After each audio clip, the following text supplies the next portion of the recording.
आज हम class 12th macro economics का chapter 4 measurement of national income पढ़ेंगे। नेशनल इनकम मतलब हमें एनएनपीएफसी कैलकुलेट करना है।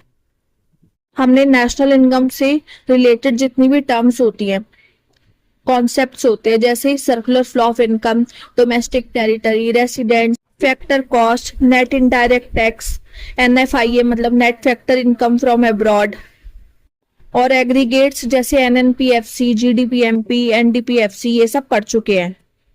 अब हम इस चैप्टर में क्या सीखेंगे कि नेशनल इनकम को कैलकुलेट कैसे किया जाता है, मेजर कैसे किया जाता है। अब देखो, जब जब प्रोडक्शन का प्रोसेस होता है ना, जैसा कि पढ़ चुके हैं, फैक्टर इनकम पे की जाती है फैक्टर्स ऑफ प्रोडक्शन को। फैक्टर्स ऑफ प्रोडक्शन मतलब land, labour, capital and enterprise. और ये जो इनकम है, हम उनको क्यों दे रहे हैं फैक्टर्स ऑफ प्रोडक्शन को? क्योंकि उन्होंने क्या दिया है, फैक्टर सर्विसेज दी हैं। इसका मतलब जब आउटपुट फ्लो होता है तो उसके कॉरेस्पॉन्डिंग में इनकम फ्लो होता है उसके साथ साथ।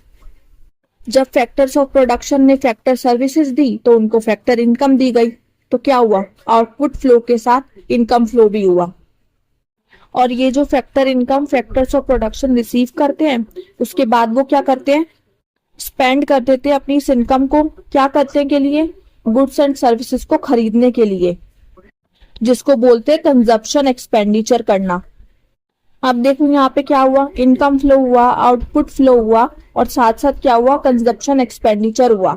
तो इस बेसिस पे हमारे पास 3 डिफरेंट मेथड्स होते हैं नेशनल इनकम को मेजर करने के लिए, क्योंकि प्रोडक्शन, इनकम और एक्सपेंडिचर 3 डिफरेंट फेस होते हैं सर्कुलर फ्लो ऑफ इनकम के।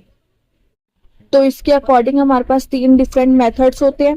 पहला value added method, second income method, और थर्ड एक्सपेंडिचर मेथड। अब इसमें फर्स्ट मेथड है वैल्यू एडिड मेथड। इस मेथड में क्या होता है, नेशनल इनकम को मेजर किया जाता है डिफरेंट फेसेस ऑफ प्रोडक्शन में, सर्कुलर फ्लो में। रॉ मटेरियल्स को एक प्रोडक्शन के प्रोसेस से गुजरना होता है फाइनल प्रोडक्ट बनने के लिए, जिसके लिए उसे प्रोडक्शन के बहुत सारे फेसेस से गुजरना होता है सर्कुलर फ्लो में। तो इसमें जो मेन फोकस है नेशनल इनकम को मेजर करने से, वो प्रोडक्शन से रिलेटेड है। अब ये क्या दिखाएगा, ये कंट्रीब्यूशन दिखाएगा, वैल्यू एडेड दिखाएगा हर एक प्रोड्यूसिंग यूनिट की प्रोडक्शन प्रोसेस में, जिनको जब सभी वैल्यूज को हम जोड़ देंगे ना, तो हमारी क्या आ जाएगी, नेशनल इनकम की वैल्यू आ जाएगी। अब क्या ये थोड़ा कम समझ में आया होगा, इसको एग्जाम्पल से समझते हैं। पहला जो है वो है फार्मर है, उन्होंने एक आउटपुट प्रोड्यूस किया व्हीट, गेहूं, ठीक है, जिसकी वैल्यू कितनी है 500। ये फार्मर के लिए क्या है, फाइनल प्रोडक्ट है, जिसको वो आगे देंगे अदर प्रोडक्शन यूनिट्स को, जिससे वो क्या है, आगे प्रोडक्शन कर सके। और यहाँ पर वैल्यू ऑफ इनपुट कितनी है, 0 है, क्योंकि यही रॉ मटेरियल है जिसको आगे यूज किया जाएगा। अब यहाँ पर फार्मर ने इस व्हीट को प्रोड्यूस करने के लिए जो भी मेहनत की होगी, ऐसे तो हुई नहीं है ग्रो, जो भी मेहनत की होगी ना इनको ग्रो करने में, तो वो भी कुछ वैल्यू ऐड करेगा। तो उसने कितने की वैल्यू ऐड की, ₹500 की, और वही क्या बन गई, वैल्यू ऑफ आउटपुट बन गई ₹500। अब ये जो व्हीट है, ये फार्मर ने मिलर को बेची आगे, ठीक है, कितने में बेची, ₹500 में। अब मिलर ने क्या किया, उससे फ्लावर बनाया, आटा बनाया। अब क्या था, मिलर ने खरीदा कितने था का व्हीट, 500 का। अब उसने क्या किया, इसको आटा बनाया ना, मेहनत की ना, तो इसने कितनी का बेचा आगे, वैल्यू ऑफ आउटपुट कितनी होगी, ₹700 हो गई। मतलब ₹200 की वैल्यू ऐड की, और खरीदा कितने में था, ₹500 में। तो इनपुट की वैल्यू कितनी हो गई, व्हीट इज इक्वल टू 500। तो पहली वैल्यू एडेड थी कितनी, ₹500 जो फार्मर ने ऐड की थी। अब मिलर ने इसमें कितनी कर दी, ₹200 ऐड कर दी। अब मिलर ने आगे क्या किया, ये जो फ्लावर था ना, आटा, इसको आगे बेकर को बेचा, कितने में, 500 प्लस 200, 700 में। अब बेकर ने क्या किया, इससे एक फाइनल प्रोडक्ट बनाया जो कंज्यूमर्स को बेचा जा सकता है। क्या बनाया, ब्रेड बनाई, और उसका प्राइस कितना रखा, वैल्यू ऑफ आउटपुट कितना रखा, ₹1000। अब बेकर ने इनपुट क्या लिया था, फ्लावर लिया था, कितने का लिया था, ₹700 का। तो इनपुट की वैल्यू कितनी हो गई, ₹700। अब उसने जो आउटपुट बनाया उसकी वैल्यू कितनी थी, ₹1000, मतलब उसने 300 वैल्यू ऐड की है, जो उसने मेहनत की है, अदर इनपुट्स भी लगाए होंगे, तो उसकी वैल्यू कितनी है, ₹300। जो उसने फ्लावर को ब्रेड में कन्वर्ट करने में लगाई है। इसलिए आउटपुट की वैल्यू कितनी आ गई, ₹1000। अब ये बेकर फाइनली क्या करेगा, ये जो ब्रेड है कंज्यूमर्स को बेच देगा कंज्यूम करने के लिए। कितने में, ₹1000। तो फाइनल प्रोडक्ट की कॉस्ट कितनी आ गई, ₹1000। अब देखो जितनी भी वैल्यू ऐड की है ना हर एक प्रोड्यूसिंग यूनिट ने, उसको ऐड कर देंगे तो उससे क्या आ जाएगी, नेशनल इनकम आ जाएगी। जैसे सबसे पहले फार्मर ने ऐड की थी ₹500 की, फिर मिलर ने ऐड की ₹200 और फिर बेकर ने ₹300। तो जब इन तीनों का टोटल करेंगे ना तो आएगा ₹1000। तो इस वैल्यू को हम नेशनल इनकम में ले सकते हैं। अब इसमें क्या करना है, डबल काउंटिंग को अवॉइड करना है। इसमें हम क्या करते हैं, आउटपुट को क्या करते हैं, एक से ज्यादा बार गिन लेते हैं। तो उससे क्या हो जाती है, डबल काउंटिंग हो जाती है और वैल्यू गलत आ जाती है। तो इसके लिए क्या कर सकते हैं, हम दो मेथड का यूज कर सकते हैं। पहला फाइनल आउटपुट मेथड और दूसरा value added method. Final output मतलब सिर्फ जो फाइनल आउटपुट बना है ना उसी की वैल्यू लो। फाइनल आउटपुट क्या है, ब्रेड है जो कंज्यूमर्स कंज्यूम कर लेंगे। तो ब्रेड की वैल्यू को लो खाली, कितनी आएगी, ₹1000। या दूसरा मेथड यूज करो वैल्यू एडेड मेथड, जिसमें हर एक प्रोड्यूसिंग यूनिट की ने जितनी जो वैल्यू ऐड की है ना सिर्फ उसको ले लो। जैसे फार्मर की 500 प्लस मिलर की 200 प्लस बेकर की 300। तो कितना आ जाएगा, ₹1000 आ जाएगा। इससे क्या होगा, डबल काउंटिंग भी नहीं होगी और वैल्यू भी सही आ जाएगी। इतना समझ में आ गया कि नेशनल इनकम की वैल्यू एडेड मेथड से कैसे निकाली जा सकती है, डबल काउंटिंग को अवॉइड करते हुए। अब देखो वैल्यू एडेड का फॉर्मूला होता है, value added is equal to value of output minus intermediate consumption.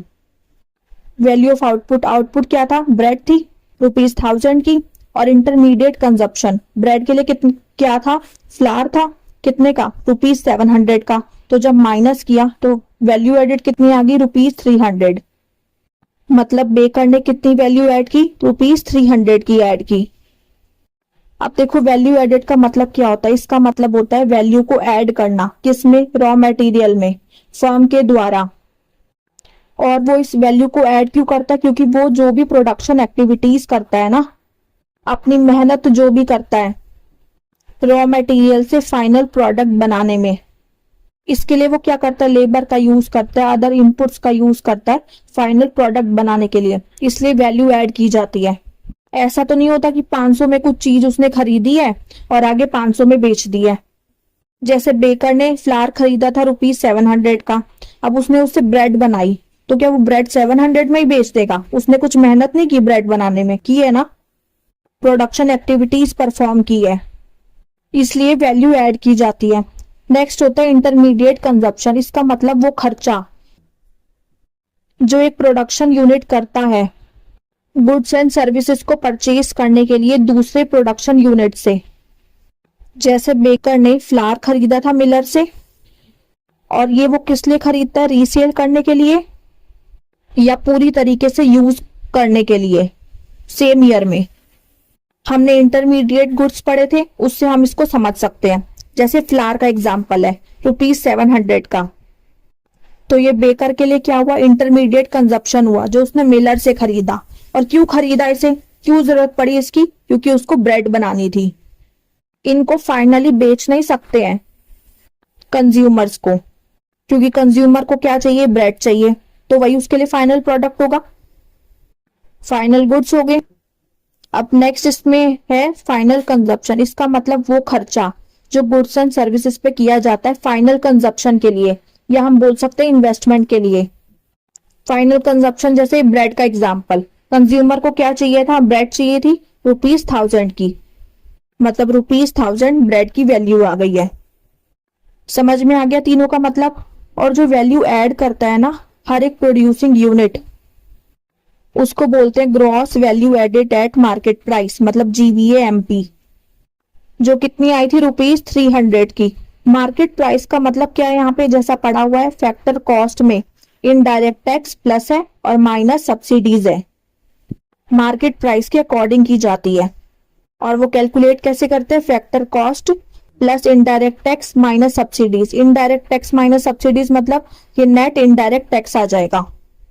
अब देखो जब सम टोटल कर देंगे GVAMP का, मतलब वैल्यू एडेड कर देंगे, वैल्यू ऐड कर देंगे किसकी, सभी प्रोड्यूसिंग एंटरप्राइजेस की जो डोमेस्टिक टेरिटरी के अंदर है कंट्री के। और हमें जो जीवीएमपी लेना है वो 1 ईयर के अंदर जितने भी किए हैं उसका लेना है। ठीक है, तो सभी प्रोड्यूसिंग एंटरप्राइजेस के जब हम सारे जीवीएमपी को ऐड कर देंगे तो क्या आ जाता है, जीडीपीएमपी आ जाता है, मतलब gross domestic product at market price. जैसे दे रखा है sigma GVMP is equal to जीडीपीएमपी।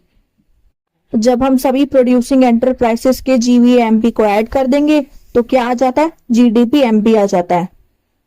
अब देखो इसमें इंपोर्ट्स को सेपरेटली इंक्लूड किया जाता है जो कंट्री के बाहर से लिए जाते हैं। अब देखो जब इंटरमीडिएट कंजप्शन दे रखा हो ₹1200 का और इंपोर्ट्स अलग से दे रखे ₹300 के, तो हम सिर्फ इंटरमीडिएट कंजप्शन को लेंगे ₹1200 के, मतलब इसमें क्या है, इंपोर्ट्स ऑलरेडी इंक्लूडेड है। अब नेक्स्ट में लिखा है purchase of raw material from domestic firm. Domestic firm मतलब कंट्री के अंदर से ही खरीदा है तो ₹500 का है, और इंपोर्ट्स अलग से दे रखे ₹100 के। तो अब क्या करेंगे, इंटरमीडिएट कंजप्शन निकालने के लिए 500 में 100 प्लस कर देंगे, कितना आ जाएगा 600। तो सही वैल्यू आ जाएगी इंटरमीडिएट कंजप्शन की। अब यहाँ पर नेक्स्ट में लिखा है purchase of raw material. Raw material खरीदे गए ₹1000 के और इंपोर्ट्स हैं ₹200 के, तो हम यहाँ पर इंटरमीडिएट कंजप्शन कितना लेंगे, ₹1000 लेंगे। इसका मतलब इसमें इंपोर्ट्स ऑलरेडी इंक्लूडेड है। जब ऐसा लिखा हो ना कि डोमेस्टिक फर्म से खरीदे हैं और इंपोर्ट्स अलग से दे रखे हो तो उन्हें अलग से ऐड करना है, वरना नहीं करना है। अब देखो वैल्यू ऑफ आउटपुट पर आते हैं, फाइनल आउटपुट की वैल्यू पर। जो वैल्यू ऑफ आउटपुट का मतलब क्या होता है, मार्केट वैल्यू उन गुड्स एंड सर्विसेज की जो एक साल के अंदर प्रोड्यूस किए जाते हैं, मतलब एक साल में जितने भी गुड्स एंड सर्विसेज प्रोड्यूस किए गए हैं उनकी मार्केट वैल्यू को वैल्यू ऑफ आउटपुट कहते हैं। अब देखो वो कैसे निकाल सकते हैं, जब पूरा आउटपुट एंटायर आउटपुट बेच दिया जाता है एक अकाउंटिंग ईयर में, तो वैल्यू ऑफ आउटपुट की जो वैल्यू होती है वो किसके इक्वल होती है, सेल्स के इक्वल, मतलब जितना बेच दिया तो वैल्यू ऑफ आउटपुट उसके इक्वल हो जाएगी। और दूसरी कंडीशन होती है जब पूरा आउटपुट एंटायर आउटपुट नहीं बेचा गया है एक अकाउंटिंग ईयर में, तो क्या हो जाएगा, वैल्यू ऑफ आउटपुट कितना हो जाएगा, सेल्स जितना बेच दिया है प्लस चेंज इन स्टॉक जितना बच गया है अनसोल्ड। अब सेल्स कैसे निकाल सकते हैं, जितनी क्वांटिटी बेच दी गई है मल्टीप्लाई बाय प्राइस कितना था तो सेल्स आ जाएगी। और चेंज इन स्टॉक कैसे करते हैं, closing stock minus opening stock, जिससे क्या आ जाता है, अनसोल्ड स्टॉक आ जाता है, मतलब इतना नहीं बेचा गया है। और जब इन दोनों को ऐड कर देंगे तो वैल्यू ऑफ आउटपुट आ जाता है। अब इंपोर्ट्स की तरह एक्सपोर्ट्स को भी सेपरेटली नहीं ऐड किया जाता, इंक्लूड नहीं किया जाता वैल्यू ऑफ आउटपुट में। अगर सेल्स दिया हुआ है तो सिर्फ सेल्स को लेंगे, और अगर डोमेस्टिक सेल्स दिया हुआ है ना तो साथ में एक्सपोर्ट्स प्लस करेंगे। अब हमने पढ़ा था जब वैल्यू ऐड कर देते हैं ना सभी प्रोड्यूसिंग एंटरप्राइजेस की तो जीडीपीएमपी आ जाता है। अब क्या होता है, इंडस्ट्रियल क्लासिफिकेशन होता है प्रोड्यूसिंग एंटरप्राइजेस का, जैसा हमने पढ़ा भी है 3 सेक्टर्स होते हैं, प्राइमरी सेक्टर होता है, सेकेंडरी सेक्टर होता है, टर्शरी सेक्टर होता है। प्राइमरी सेक्टर में क्या होता है, नेचुरल रिसोर्सेज को एक्सप्लॉइट किया जाता है, एग्जाम्पल जैसे फार्मिंग, फिशिंग, माइनिंग। और सेकेंडरी सेक्टर में क्या होता है, रॉ मटेरियल्स को फिनिश्ड गुड्स में बदला जाता है। रॉ मटेरियल्स मतलब जो प्राइमरी सेक्टर से मिले होते हैं, जैसे शुगर केन को शुगर में चेंज किया, जैसे कंस्ट्रक्शन कंपनीज एक एग्जांपल हुआ। और थर्ड सेक्टर होता है टर्शरी सेक्टर, मतलब जो सर्विसेज प्रोवाइड करता है, जैसे ट्रांसपोर्ट की सर्विसेज, एजुकेशन, फाइनेंस। अब इतना सब हमने वैल्यू एडेड मेथड के बारे में पढ़ लिया। वैल्यू एडेड क्या होती है, इंटरमीडिएट कंजप्शन क्या होता है, वैल्यू ऑफ आउटपुट क्या होता है, क्यों किया जाता है, सब कुछ। अब स्टेप्स पढ़ लेते हैं वैल्यू एडेड मेथड के, किसको करते कैसे हैं। नेशनल इनकम को कैलकुलेट करने के लिए वैल्यू एडेड मेथड में फर्स्ट स्टेप होता है वैल्यू ऐड करो, मतलब जीवीएमपी प्राइमरी सेक्टर का, फिर उसमें ऐड करो सेकेंडरी सेक्टर का जीवीएमपी, और फिर टर्शरी सेक्टर का जीवीएमपी को ऐड करो। वैल्यू एडेड मेथड है तो वैल्यू ऐड करेंगे किसकी, तीनों सेक्टर्स की। जब इन तीनों सेक्टर्स के जीवीएमपी को ऐड करेंगे तो आ जाता है जीडीपीएमपी, gross domestic product at market price. अब इसके बाद कैलकुलेट करते हैं डोमेस्टिक इनकम। डोमेस्टिक इनकम मतलब एनडीपीएफ से निकालना है, तो ग्रॉस से नेट पे जाना है, तो क्या करते हैं, पड़ा हुआ है डेप्रिसिएशन माइनस कर देते हैं। अब एमपी से एफसी पे जाना है, मार्केट प्राइस से फैक्टर कॉस्ट पे, तो क्या करेंगे, नेट इनडायरेक्ट टैक्स माइनस कर देंगे, तो आ जाएगा हमारा जीडीपी एमपी से एनडीपी एफसी। अब ये सब हम कर क्यों रहे हैं, नेशनल इनकम को मेजर करने के लिए, और नेशनल इनकम होती है एनएनपी एफसी। मतलब डी से एन पे जाना है, डोमेस्टिक से नेशनल पे, तो क्या करेंगे, एनएफआईए प्लस कर देंगे, net factor income from abroad, तब नेशनल इनकम आ जाएगी एनएनपीएफसी। अब वैल्यू एडिट मेथड कैसे करना है उसके स्टेप्स पढ़ लिए, पर इसको करते हुए ना कुछ प्रिकॉशंस मतलब कुछ ध्यान रखना है। इसमें फर्स्ट है, इंटरमीडिएट जो गुड्स होते हैं ना उनको इंक्लूड नहीं करते नेशनल इनकम में, जैसा कि हम पढ़ चुके हैं। क्योंकि क्या होता है, इन गुड्स की वैल्यू जो होती है ना वो ऑलरेडी इंक्लूडेड होती है फाइनल गुड्स में। जैसे ब्रेड की वैल्यू में फ्लावर की वैल्यू भी आ जाएगी, व्हीट की वैल्यू भी आ जाएगी, तो हम सीधा ब्रेड की वैल्यू को ही ले लेंगे ना, इंटरमीडिएट गुड्स को क्यों लेंगे, वरना डबल काउंटिंग हो जाएगी और गलत हो जाएगा। सेकंड है सेल और परचेज, जो सेकंड हैंड गुड्स का होता है ना उसको इंक्लूड नहीं करना है, क्योंकि वो तभी इंक्लूड कर दिए गए होंगे जब वो प्रोड्यूस किए गए थे, बनाए गए थे। पर अगर कोई कमीशन या ब्रोकरेज दी जाती है ना सेल या परचेज पे, तो उसको इंक्लूड करते हैं। थर्ड है production of service for self consumption, मतलब सेल्फ कंजप्शन के लिए जो सर्विसेज प्रोड्यूस की जाती है उनको इंक्लूड नहीं करना है, जैसे हाउसवाइफ की सर्विसेज, किचन गार्डनिंग, ये सेल्फ कंजप्शन सर्विसेज होती है, इनको इंक्लूड नहीं करते हैं। पर जो गुड्स की प्रोडक्शन की जाती है सेल्फ कंजप्शन के लिए उनको इंक्लूड करते हैं। किस वैल्यू पर करेंगे उनको, एस्टिमेटेड और इम्प्यूटेड वैल्यू पर। मतलब एस्टिमेट किया जा सकता है उसके जैसे ही जो गुड्स होंगे उनसे, तो उनकी एस्टिमेटेड वैल्यू निकाली जा सकती है। तो ये ध्यान देना है, सर्विसेज को जो सेल्फ कंजप्शन की होती है उनको इंक्लूड नहीं करते हैं, और जो गुड्स प्रोड्यूस किए जाते हैं सेल्फ कंजप्शन के लिए उनको इंक्लूड करते हैं। क्योंकि इन गुड्स को प्रोड्यूस करने के लिए भी क्या यूज किया होगा, factor services factors of production का यूज किया गया होगा, इसलिए क्या करना है, इनकी एस्टिमेटेड वैल्यू को इंक्लूड करना है। फिफ्थ है, अब ओनर ऑक्यूपाइड हाउस, मतलब ऐसा घर जिसमें ओनर रहता है उसकी भी इंप्यूटेड वैल्यू को इंक्लूड किया जाता है। और जैसा कि हमने पढ़ा था change in stock of goods, मतलब closing stock minus opening stock को भी इंक्लूड किया जाता है। अनसोल्ड स्टॉक, जैसे पढ़ा था वैल्यू ऑफ आउटपुट निकालने के लिए sales plus change in stock को ऐड किया जाता है, इसलिए चेंज इन स्टॉक को ऐड करेंगे, इंक्लूड करेंगे नेशनल इनकम को कैलकुलेट करने के लिए। एक और note, sum of value added equal होता है सम ऑफ फैक्टर इनकम के। फैक्टर इनकम मतलब rent, wages, interest and profit. Intermediate consumption किया जाता है, जैसे बेकर ने फ्लावर खरीदा था तो ये इसके लिए इंटरमीडिएट कंजप्शन था, उसमें उसने वैल्यू ऐड की थी ₹300 की। तो ये जो वैल्यू एडिड होता है ना इसमें क्या ऐड होता है, rent, wages, interest and profit. Intermediate consumption के साथ उसने जो और भी मेहनत की और भी खर्चे किए हैं उसको भी तो वो जोड़ता है ना, इसलिए sum of value added is equal to sum of factor income. ये सब बातें ध्यान रखनी है, तभी हम वैल्यू एडेड मेथड से अच्छे से नेशनल इनकम को मेजर कर सकते हैं।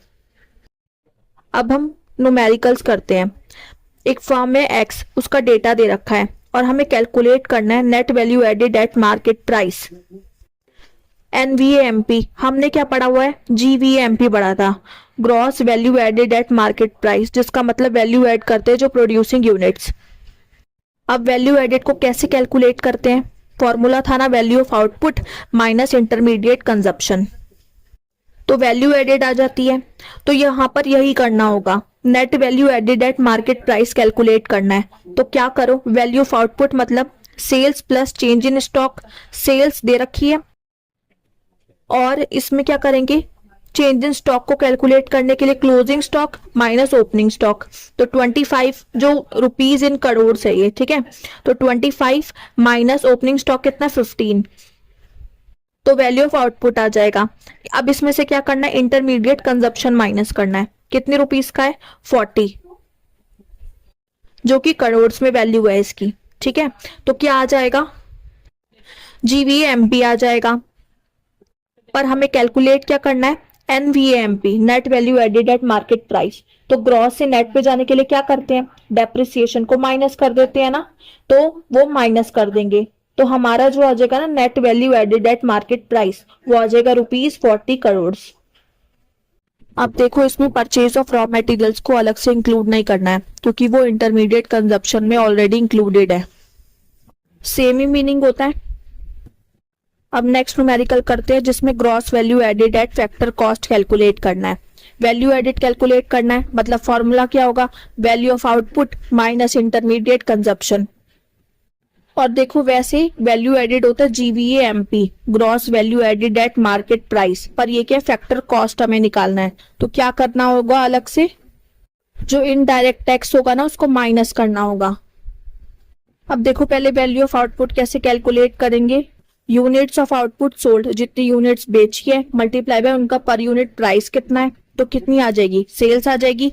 और क्या करते हैं, चेंज इन स्टॉक, तो closing stock minus opening stock कर देंगे, तो आ जाएगा वैल्यू ऑफ आउटपुट। अब इसमें से क्या कर देंगे, इंटरमीडिएट कॉस्ट को माइनस कर देंगे, तब आएगा GVAMP, पर हमें निकालना क्या है, GVAFC निकालना है। तो इसके लिए क्या करना होगा, गुड्स एंड सर्विसेज टैक्स को भी माइनस करना होगा। तो जब हम ये सब कर लेंगे तो आ जाएगा ₹13,000। Gross value added at factor cost is equal to ₹13,000। अब नेक्स्ट न्यूमेरिकल पढ़ते हैं, जिसमें वैल्यू ऑफ आउटपुट भी कैलकुलेट करना है, इंटरमीडिएट कंजप्शन भी कैलकुलेट करना है, और net value added at factor cost भी कैलकुलेट करना है। जब वैल्यू ऑफ आउटपुट कैलकुलेट करना होता है तो उसमें क्या क्या आता है, सेल्स, चेंज इन स्टॉक, या हम बोल सकते हैं अनसोल्ड स्टॉक, और क्या आ सकता है, जैसे यहाँ पर लिखा है 11th नंबर पर goods use for self consumption. हमने प्रिकॉशंस में पढ़ा था ना कि इनको भी ऐड किया जाता है, इंक्लूड किया जाता है नेशनल इनकम को कैलकुलेट करने के लिए। तो वैल्यू ऑफ आउटपुट कैलकुलेट करते हैं। अब देखो यहाँ पर दो चीजें दे रखी है, डोमेस्टिक सेल्स और एक्सपोर्ट्स। तो डोमेस्टिक सेल्स दे रखी है तो एक्सपोर्ट्स को भी साथ में लेंगे, इसलिए डोमेस्टिक सेल्स आएगी, फिर एक्सपोर्ट्स आएगा। डोमेस्टिक सेल्स मतलब अपनी कंट्री में जो बेचा है, इसलिए डोमेस्टिक सेल्स के साथ एक्सपोर्ट भी ऐड होगा। अगर सिर्फ सेल्स लिखा होता तब साथ में एक्सपोर्ट्स को हम ऐड नहीं करते। अब इसके बाद क्या आता है, अनसोल्ड स्टॉक या चेंज इन स्टॉक की बात आती है। तो यहाँ पर लिखा हुआ है क्वेश्चन में, increase in the unsold stock, increase हुआ है इसलिए इसको ऐड करेंगे। और फिर क्या ऐड होगा, goods used for self consumption. तो जब इन चारों को ऐड करेंगे तो आ जाएगा ₹1470 करोड़। अब नेक्स्ट हमें कैलकुलेट करना है इंटरमीडिएट कंजप्शन, मतलब फाइनल गुड बनाने के लिए जो भी खर्चा किया गया होगा, जैसे रॉ मटेरियल्स को खरीदना। ठीक है, अब क्या क्या ऐड करेंगे इसमें, purchase of raw material from domestic market. अब डोमेस्टिक लिखा है तो इसका मतलब साथ में इंपोर्ट ऑफ रॉ मटेरियल भी ऐड होगा, जो कंट्री के बाहर से लिया गया है। ठीक है, तो ये दो चीजें ऐड करेंगे। और क्या साथ में देखो क्वेश्चन में क्या दे रखा है, पावर चार्जेस दे रखे हैं, ये इसको भी इंटरमीडिएट कंजप्शन में ऐड करेंगे। तो ये भी खर्चा इनपुट की तरह है, इसलिए इसको भी ऐड करेंगे इंटरमीडिएट कंजप्शन को कैलकुलेट करने के लिए। जब इन तीनों को ऐड किया जाएगा तो इंटरमीडिएट कंजप्शन आ जाएगा ₹540 करोड़। अब नेक्स्ट हमें कैलकुलेट करना है net value added at factor cost, मतलब वैल्यू एडेड करनी है। तो मेन फॉर्मूला क्या होता है, value of output minus intermediate consumption, और वैल्यू एडेड का मतलब होता है GVAMP, पर हमें निकालना क्या है, net value added at factor cost, NVAFC। अब हमें G से जाना है N पे, तो क्या करेंगे, मतलब ग्रॉस से नेट पे जाना है तो डेप्रिसिएशन माइनस कर देते हैं। अब यहाँ पे देखो डेप्रिसिएशन का ना दूसरा नाम दे रखा है, रिप्लेसमेंट ऑफ फिक्स्ड कैपिटल। जब ये लिखा हो ना, क्वेश्चन में लिखा हो ना रिप्लेसमेंट ऑफ फिक्स्ड कैपिटल, या लिखा हो कंजप्शन ऑफ फिक्स्ड कैपिटल, उसका मतलब ही डेप्रिसिएशन ही होता है, तो कंफ्यूज मत होना। तो अब ग्रॉस से नेट पे जाना है तो क्या करेंगे, डेप्रिसिएशन माइनस कर देंगे, मतलब replacement of fixed capital minus कर देंगे। अब MP से फैक्टर कॉस्ट पे जाना है, मतलब मार्केट प्राइस से फैक्टर कॉस्ट पे जाना है। तो क्या करते हैं, नेट इनडायरेक्ट टैक्स माइनस कर देते हैं।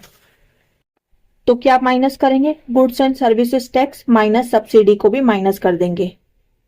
अब कैलकुलेट करते हैं value of output minus intermediate consumption minus bracket में goods and services tax minus subsidy, ये है एनआईटी है नेट इनडायरेक्ट टैक्स, और minus replacement of fixed capital मतलब डेप्रिसिएशन को माइनस कर देंगे तो आ जाएगा ₹900 करोड़। अब ये सब समझने के बाद, ये न्यूमेरिकल समझने के बाद जो प्रैक्टिस क्वेश्चंस दिए गए हैं उनको करो, जिससे पता चल जाएगा कि कितना समझ में आया है।